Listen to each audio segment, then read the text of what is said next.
Hello, world. You are looking at the wonderful, beautiful Janelle Rodriguez, PHR SHRM CP, and she is the newest member of the SHRM Blog Squad. Say hello, Janelle. Hi, thank you for having me. And where are you joining us from today? So I'm joining you from South Florida, Fort Lauderdale, the sunny Fort Lauderdale. You just had to rub that in, didn't you? Well, I did go to the beach on Sunday, so yeah. Salt in the wound, salt in the wound. I was there a few weeks ago on a quick vacation with some friends, and man, I tell you what, I came back and I think it snowed on that Wednesday that we got back, and I am overcoming some random cold flu symptoms, which I'm sure never happens to anyone in sunny South Florida. Actually, we get sick quite often. We get sick along with the rest of America because when the weather is chilly, it gets chilly here. And imagine, I mean, it's about 90 degrees on a regular basis, about 90% of the time. So when the weather changes, especially when it changes drastically, like our bodies don't know what to do with it. And I'm not originally from here, but I have lived here most of my life. And so when it drops down to the 40s and the 50s, I break out my sweaters. I've got my fashionable knee-high boots, and I even have snow boots on steady supply for when I travel everywhere else in the country during the winter season. But we do get our cold season and allergy seasons just like the rest of America. We just don't get the frozen tundra. Yeah, But well, let's oh, go ahead. recap in the summertime, towards the end of the summer, when nobody can breathe because the humidity is so thick. Then we'll be wishing that we were in the rest of the country, in the northern parts, and where it's much cooler and Yeah. crisper air. Yeah, well, I guess it's one of those things where the grass is always greener on the other side thing, where I'm trying to get to the beach and you're trying to get away from the weather where you can barely breathe, but I guess we'll have to. That's the beauty of travel, is you get Right. to experience and see things in different doses. This is Meet the Blogger, and more specifically, Meet the SHRM Blogger. So you mentioned that you're not originally from South Florida. Where did you grow up? So I'm originally from the Bronx. My mom moved me down here when I was very young. She didn't want me to take the subway or take the bus to go to school in the city, things of that nature. And times were tougher back then, and so playing outside was when you got to look out the window and make sure all your kids are there, that sort of thing. Yeah. And she really didn't want that life for me and for our family. So we relocated to South Florida, and we've been down here ever since. I've moved around a bit. So I've lived in other states. I lived in other parts of the states, and I have desires to relocate someday in the future. I don't know when, I don't know where yet, wherever the desire takes me. But it has been lovely. I mean, I get to experience a lot of things on here that most people don't. And but I also can bring some reality to it because, in the summertime, we all stay indoors because it's so hot. But to answer your question, I'm originally from the Bronx. Okay. All right. Nice. Nice. And how long have you been an HR professional? Oh gosh, I've been an HR professional since the early 2000s. So we're going on, let's just say 15 plus years. It's Okay. been a Okay. little bit Cool. more than that, but I know. yeah. I know never to ask a woman's age, and I feel like I should backpedal a little bit and not ask how long have you been in HR, but what do you like most about HR? Oh, it's totally okay. I'm proud of the tenure that I have, and Yeah. um, what I like most about it is, you do get that opportunity to impact people's lives on a daily basis. In the space that I'm in now, I'm in the consultant space, so I'm working more with decision makers and business owners. But when I was a practitioner for an organization, just having that opportunity to, educate the employees and be able to help them and navigate certain scenarios, as well as I enjoy the employment law aspect of it. When I was a young girl, I wanted to be an attorney. I'm not quite sure what happened there, but I didn't make it, and so I get that connection to employment law and which is the foundation, one of the foundations to the human resources profession, and it does change on a regular basis. And depending on what the political climate is, sometimes it can change by the minute. So we're definitely, keeping on our toes and finding ways to stay educated and stay with the trends and, the upcoming generations and so on and so forth. So it's definitely an environment where it doesn't get stagnant if you don't let it. Yeah, that's a good point about it changing and being, it could change by the minute. Also, you mentioned that you want to be an attorney, and I can't say that I ever wanted to be an attorney because I knew that law school was grueling and it was difficult. But I do have this interest and curiosity in the law. And HR is a pretty cool profession. It's a unique profession in the sense that you do get to sample various aspects of other careers. So, the employment law piece, as far as healthcare is concerned, you get to negotiate benefits and create safe workplaces and things like that. So yeah, I love that flexibility of HR. What about you? What would you say to that? Well, I think it's very diverse. And when I speak with a lot of emerging professionals, they want to know like what should they specialize in. And I started out in a generalist capacity, and I think I had a really good foundation and opportunity to touch into a lot of the different areas. You talked about safe workplaces. I started out my career in cable installation business, which is very similar to construction. So, I had technicians falling out of the sky, falling off ladders, falling through ceilings, cutting themselves, digging, in customers' backyards, Wow. reading a cable line, that sort of thing. And so imagine, fresh out of college, trying to figure out like how to navigate this. And so I definitely learned a lot. I learned so much, in fact, that it steered me in the direction that I'm in now, working for an organization that now provides those services for clients where I used to be a client. And so, I did a lot of very interesting things and touch on different things. I know there are things that I don't like to do as well. So I know like, recruiting isn't really like my favorite thing in the world. I try, and I'm a president of a recruiting and staffing chapter, which kind of forces me to have that relationship and stay knowledgeable in that area. But I haven't conducted an interview in a while, and I'm okay with that. I let the professionals do that sort of thing. So it's a great way it's great to figure out what it is that I like and what it is that I don't like, and so that I can navigate my career path. And so I love now training and development. So I spend a lot of time mentoring internally for my organization and externally. I get random people on LinkedIn that say, can I have 30 minutes with you? Can I have an hour? Can we chat?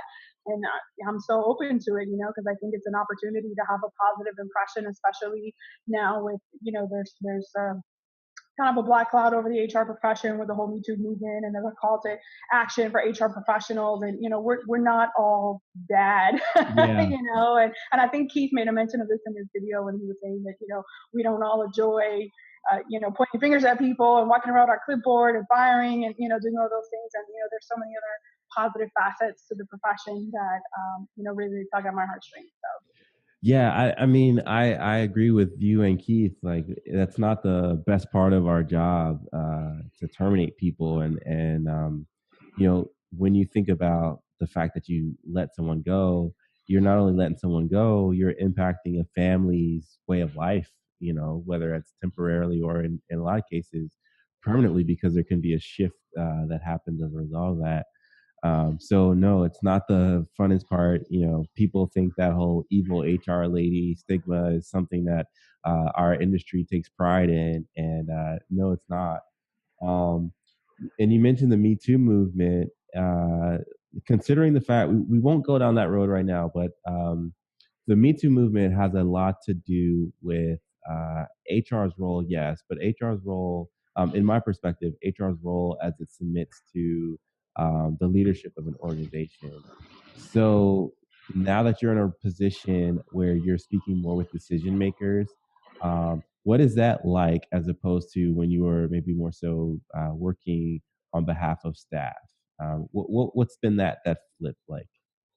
So it is a big shift, and for those that are in the consultant space that have their own firms, I'm sure it's different for them as well. But in this type of role, it has its ups and downs. So you're educating. So I consider myself an educator when I have conversations with my clients and their contacts and their HR professionals, and giving them the information, educating them on how to engage a situation from a compliant perspective, and trying to get them to understand, you've got liability to mitigate. Nothing is absolute. And so sometimes you get those clients and those decision makers that are like gung ho and oh yeah, and they're going to take action and they're actually going to execute. And then you get others that are like, gosh, that sounds like a lot of work, or that sounds like a lot of money. And it's like, well, consider the long term negative impact if this XYZ matter escalates. I'm like, all it takes is one claim to sink a business. And a lot of my clients, I have clients that range from 3 employees to 300.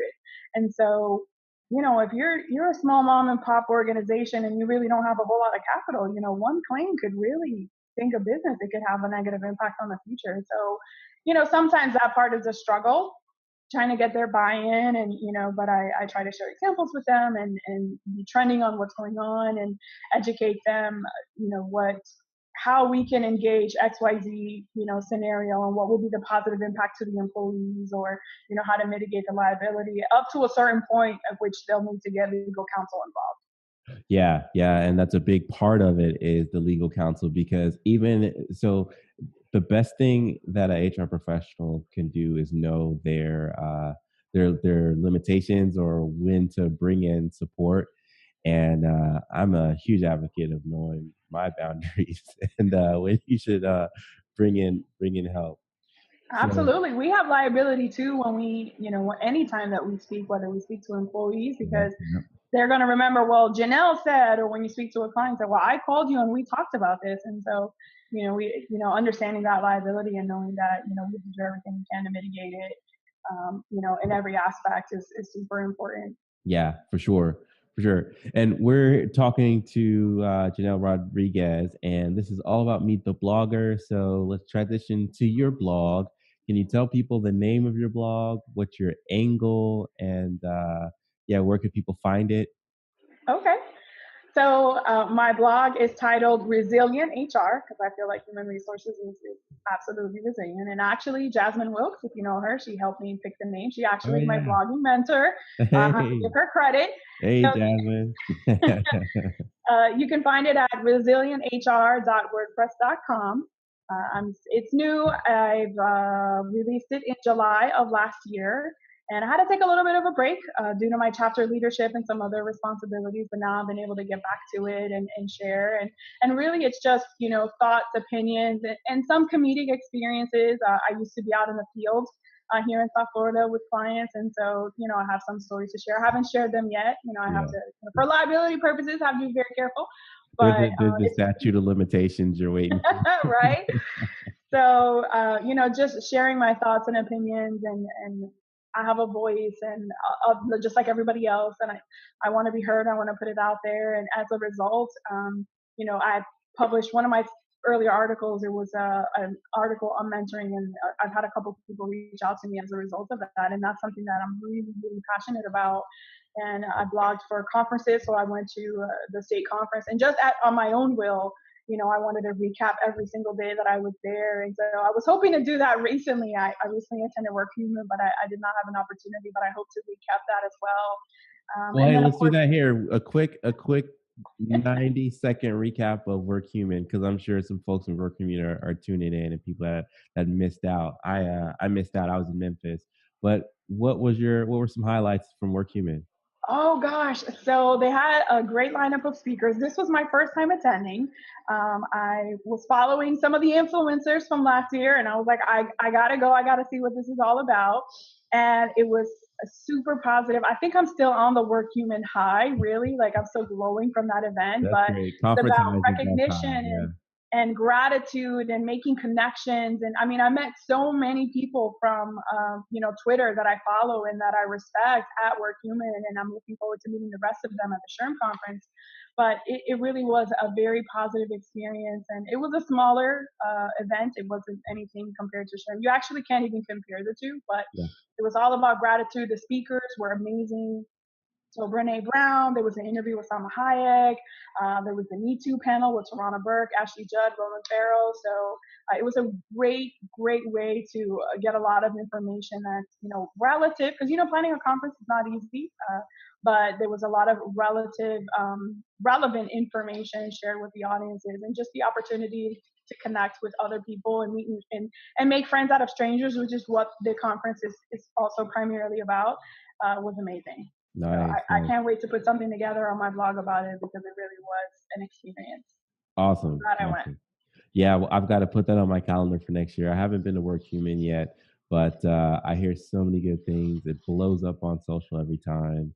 Um, It'll and be you in have Nashville next year. So if you've never been to Nashville, I hear that's a great city to uh, visit. Nash Vegas. I've got a I've never that's what they heard of call it it. like Yeah, that. it's Nash Vegas. I'm gonna Nash use that Vegas. now. Yeah, it's a cool city. Quick plug to Southwest, they fly there. But but so SHRM 18, Chicago, this is your first opportunity as a blogger on the Blog Squad. What are you looking forward to most? Oh gosh. So I'm looking forward to meeting the rest of the bloggers. Some of them I know, some of them I just know from social media, and I'm really just looking to soak in, be part of the group and the squad and just absorb that energy. I mean, there's so much energy going on Twitter. There was before, there's even more now before, the bloggers were released, and it's exciting times. And I think it's another way to connect with individuals, even though the conference is huge, which honestly I do like it, because it is that big and there's so much to do and so much to keep you entertained. But I'm really looking forward to learning new things. The speakers that I chose to interview as part of the Q&As, like I picked topics that I'm really excited about Who are you attending those interviewing? topics. Who are you interviewing? Have interviewed? Quick plug for your work. Oh yeah, no problem. So I have interviewed Mark Fogel for his Smart Stage. He's doing the Dark Side of HR Part 2, and it's The Empire Ooh, Strikes Back. He's a big Star Wars fan, if you don't know. I also interviewed Gary Kushner with Kushner and Company. okay, cool, I interviewed Jennifer Lee with JV Training Solutions. I took one of her sessions last year, and I'm excited to take the other session this year. awesome. I recently interviewed Jane Watson, and she is from Actionable. And funny story, I met her in person at WorkHuman, so super Oh, excited nice. about that. Was that before or after the interview that you all It did? actually was after the interview. I'd Oh, already nice. put it together. It's scheduled to release this week, I think tomorrow, the 12th. And but I have a photo with her at WorkHuman, so super excited. I'm now following her blog as well. That's And awesome. then I've interviewed from the vendors and Tardy from Life Moxie Mentoring and Leadership, which mentoring and leadership are important to me. And Yeah. then I also interviewed Nicole Rodell from First Choice Background Screening, which is actually a background screening and drug screening company that's local to South Florida. They're right here in Hollywood. So I was Hey, excited hey. to meet with her. Shout out to South Florida representing that SHRM. Yeah. Gotta make sure. So That's awesome. it's been super fun. It's been super fun. I'm excited. And now that I've made those connections, like I'm going to make it purposeful when I go to their sessions to introduce myself. Of course, grab a photo opportunity, but try and keep that connection alive. So All right. Yeah. And then have you been to Chicago before? I have. This will be my second time going to Chicago. It's been a couple years. Okay. So this time I'm going to focus on some things that I didn't do last time. Everybody's raving about the architectural tour. It is amazing. And now that I took it in the wintertime, like in October, and it was 30 degrees and it was really cold. But I don't intend on doing that again. I didn't get to see Okay. the bean. So I'd Yeah, like you to gotta go see to the the bean. bean. And if I can get to the sky deck, that would be great. Oh man, I've been to Chicago a few times and I've never done the sky deck, but that's on my list too. And but the bean is nice. And then there's this fountain where like water spits out and there's faces in the same like area. Oh, It's cool. cool. It's like a cool kind of park. I think it's called Millennium Park or something like that. I think that's what I heard. Yeah, yeah. When you're not in session, definitely slip out and explore the city. It's incredible. I'm coming in on Saturday, so I hope to do some sightseeing on Saturday. I have some Nice. family that lives there too. I don't know if I'll get the opportunity to see them because I leave Okay. right after the conference, but I definitely want to catch up with some of the folks that are there, have dinner, go to networking events. If there's some parties to go to, I really want to make the most of my time there, Yeah, for as sure. well as maybe find some downtime as well so I can re-energize. But I want to make the most of my visit. See, I don't think people understand the like the mental preparation that goes into when you say making the most of a conference. There's the sessions, there's the parties, there's getting up early for the sessions. I know I have like a 7:30 a.m. session one day, and then just the moving around. It can be a lot, but there's so much value in making sure you do get the most of that out of it. Don't just like attend a session and then go to your hotel because there's a lot of value in meeting people, creating new experiences, and then having people you look forward to seeing year after year. Absolutely. I mean, you never know what kind of impact meeting someone new can have. And as a result of last year, I had some volunteer booth hours, and one of my booth mates we have a virtual book club. And so she's in Seattle and I'm here. And so, we're 3 hours apart. So every couple of months we get together, every couple of weeks if we're more ambitious, we get together and we talk about a book that we've read. And then this time we're actually switching it up. So we're reading different books and we're going to teach each other about those books. Oh, that's cool. And so, and it's all her idea. I mean, she's absolutely brilliant. And so, and had I not gone to SHRM, I would not have met her and some of the other people that I encountered while I was there. So, it's definitely an opportunity for lasting connections. And, going back to the hotel room, like, you only need to sleep. That's it. Sleep and keep your luggage there. That's the only That's it. That's all you need. And when you check out, that SHRM has a place to store your luggage so you can go straight to the airport. So, they thought of everything. Yeah. Well, that's a good pro tip for our first time attendees there. Absolutely. Because I went to Work Human, I wanted to try out certain things ahead of time. So this year I'm going with a backpack instead of a tote. So I'm not doing the whole one shoulder thing. And this backpack was amazing. Yeah. By Travel On, and it has all these like travel security features, but it also has a laptop sleeve or slot for my like folds open like that. Yeah. No, I don't have that one. Okay. But this one, it's a little bit more closed, but it was great. It was nice and light. It was small, compact, and I was testing it out. I'm like, okay, this is perfect. This is what I'm going to take for the conference. I can be hands-free. It's got a little pocket for my water bottle, and I can navigate. I can get through things quickly, and hopefully I don't knock anybody over with the backpack. But yeah, we'll see. There can be a massive accumulation of swag when you walk through the expo. So having the extra pockets and stuff for your book bag is going to be a plus. I'm going to try not to come home with so much swag this time. I mean, I try to come home with some for my volunteer board of directors. And, it's a nice treat because my chapter is a SHRM affiliate. So it's nice to have SHRM logo stuff. But I travel with a really small suitcase. I usually take a carry-on in my backpack, and I really don't want to have that much stuff this year. So I'm going to do my best. I don't know how, but I'm going to do my best. All right, now don't let me spot you with like a whole bunch of pens and stickers and, you don't have a place to put. I'm going to call you out. I'm going to say, you said on the YouTube that you weren't going to come back with a lot of swag. I'm going to hold you accountable. I'm going to think about that. I hope you do call me out on that because I need to be reminded because sometimes, the eyes are bigger than the backpack. So. Yeah, the eyes are bigger than the backpack, yeah. Cool. Well, final plugs here. Where can people find you on social media? Give your blog again and anything else you want to share in the final few seconds here. Absolutely. Thank you. So I'm on Twitter. My Twitter handle is very generic. It's Janelle, the letter R, 1021. So Janelle R 1021. I'm very active on Twitter. And my blog is Resilient HR. So that's resilienthr.wordpress.com. And I also have a corresponding Facebook page as well. So a lot of posts, I put them out there. So people are welcome to follow me. They're welcome to interact with me. I try to be as responsive as possible, and I'm open to connecting. And if I can help anyone, I'm more than happy to do so. So thank you. Awesome, Janelle. I'll see you in Chicago. I'm looking forward to it. I can't wait. Thank you for having me. I appreciate it. Yeah, of course.